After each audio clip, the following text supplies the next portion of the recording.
लोगों को आपने अफवाह को मजबूर करना है, क्या कुछ कहेंगे? ये तो मैं तो कुछ हूँ नहीं ऐसा आपका जो मानना है, पर जब जनता का प्यार जिस तरह से है उसे निश्चित तौर पे जो आपने बात कही है वो 100% सही होगी और आप आएंगे जरूर। मतलब फिर से वो 2019 वाला जो मंजर है वो सामने आएगा, लेकिन इस बार सेकंड आने के लिए नहीं करेंगे, इस बार फर्स्ट आने के लिए करेंगे। देखिए, जनता के साथ हमारा लगातार जो जुड़ाव और उनके अच्छे बुरे में निरंतर उनके साथ, उनकी मुसीबतों में, उनके बुरे वक्त में हमेशा मैं खड़ा रहता हूं। और मेरा ये नहीं है क्योंकि मैं बड़ा एम्बिशियस हूं कि मुझे सत्ता का कोई लाभ लोलच है, लेकिन जिस तरह से सत्तासीन होने के उपरांत जो सत्ताधारी लोग होते हैं उनको जो काम जनता के हित के लिए करना चाहिए वो काम कहीं ना कहीं वो उस ट्रैक से भटक के अपने ऐशो आराम में लग जाते हैं। और इसलिए क्योंकि मैं आप सभी को मालूम है कि मैं बहुत ही एक साधारण परिवार से हूं और निरंतर मेरे ऊपर किसी प्रकार का कोई राजनीतिक परिवार बड़ा हाथ नहीं है मेरे साथ। एक साधारण परिवार से निकल के इतनी बड़ी बड़ी पार्टियों को चुनौती देना, इतने बड़े बड़े दिग्गज नेताओं को उनकी नींद हराम करना, ये लोगों का प्यार है और इसलिए बार बार लोग चाहते हैं, तभी तो मैं मैदान में हूँ। लेकिन कहीं ना कहीं लगता है प्रयास बारंबार करेंगे, एक दिन तो आएगा जब हम कामयाब होंगे। ऐसा नहीं, कोई मुकाबला नहीं है किसी के साथ कोई मुकाबला नहीं है। भारतीय जनता पार्टी और कांग्रेस दोनों पार्टियों का मैं बहुत मान सम्मान करता हूँ, लेकिन जहाँ तक जो उनके कैंडिडेट्स हैं, एक्चुअली मेरा ऐसा मानना है कि जो भी कैंडिडेट होता है वो जनता के हित के लिए होता है, जनता की भलाई के लिए होता है, जनता के काम करने के लिए होता है। लेकिन मैंने पहले जैसे कहा है, ये सारी उन चीज़ों को भूल के अपना मार्ग जो है वो दूसरी ट्रैक पे ले जाते हैं।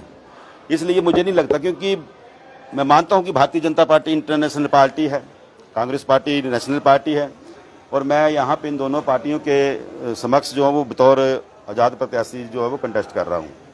लेकिन मुझे पूर्ण विश्वास है कि जिस तरह से लोगों का प्यार, लोगों का आशीर्वाद मेरे साथ है, वो ही सत्ता में पहुँचाता है और वही सत्ता पे पहुँचाएगा। ये तो 1 तारीख को चुनाव है और 4 को जब रिजल्ट निकलेगा तभी पता चलेगा।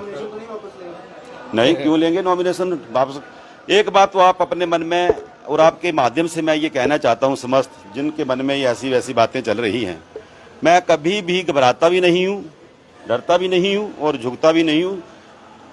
जो सच्ची बात है उसको मानना, उसको स्वीकार करना मेरा ध्येय है, और डर के आगे झुक जाना ऐसा नहीं है। बड़ी पार्टियों के समक्ष चुनाव हो रहा है, लेकिन चुनाव जो है वो एक प्रक्रिया है, लोकतांत्रिक प्रणाली है, उसके तहत लोगों ने मत करना, और मत जो है वो आदमी एक उसमें उसका अधिकार क्षेत्र है, उस अधिकार क्षेत्र के तहत करेगा, तो डर किस बात का है? और किस बात के लिए हमने नॉमिनेशन फाइल करा? अगर नॉमिनेशन फाइल करना होता तो ऐसा नहीं है कि हमारे ऊपर किसी प्रकार की कोई बात नहीं थी, लेकिन सारी बातों को दरकिनार करके हमने ये ध्येय किया हुआ है कि हम जनता के लिए हैं और जनता के लिए ही काम करेंगे। और जनता सर कहाँ पार्टी बदलेगी और किस पार्टी से मैं एमएलए विधायक रहा हूँ?